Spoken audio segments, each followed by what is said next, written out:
So, on this new story, this is not going to be a Burger King story because, sometimes I can't just think of them off the top of my head, but someone always reminds me or I just get a random memory. So, this is the story of the drug addicted chicken guy at KFC.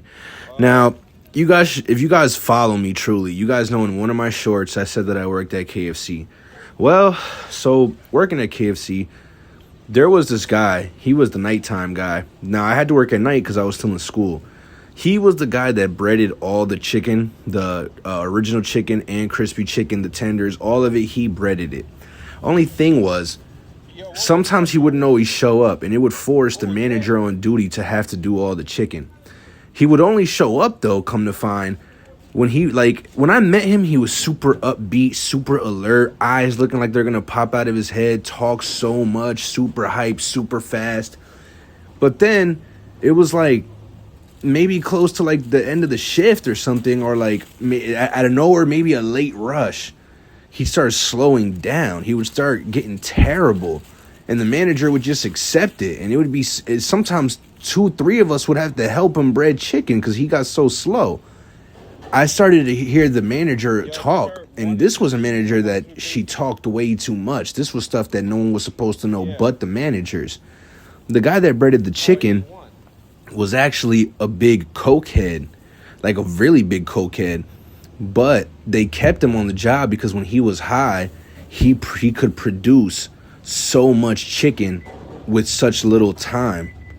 So he was a huge asset, and the chicken would come out so fast that there was never, we're waiting, we have to park cars, drive-thrus backed up, front counters waiting. It was always on time. He was always so on it. So the give and take was, okay, when he's starting to sober up, fine, he sucks, but let's hope that while he's high, we bang out all the rushes we got to bang out for the night. Now, the funny part was, I ended up having a friend that had a mutual friend. He was a bit older. See, at the time, I was like in like 8th grade, cause probably, I think I was like in middle school. This is so long ago. But this kid, he was in high school, and he so happened to be a coke dealer. Now, the reason why he was actually hired was so he could supply the guy that breaded the chicken. So the guy, he literally had a job just to do dishes. This the kid that I'm talking about, the mutual friend, chilling on dishes, because every time he was done with dishes, he had nothing to do. He was on payroll doing dishes, but his job was to supply the chicken guy with coke. That was the moral of him being hired, and it started to suck because every time the coke dealer, when it was payday, his money would go to the dealer. So it was kind of like, all right, so he's making money to get high to perform at work, and his performance at work is helping him get high to continue to perform. So it was like money, coke for work, and then work for money for coke for work.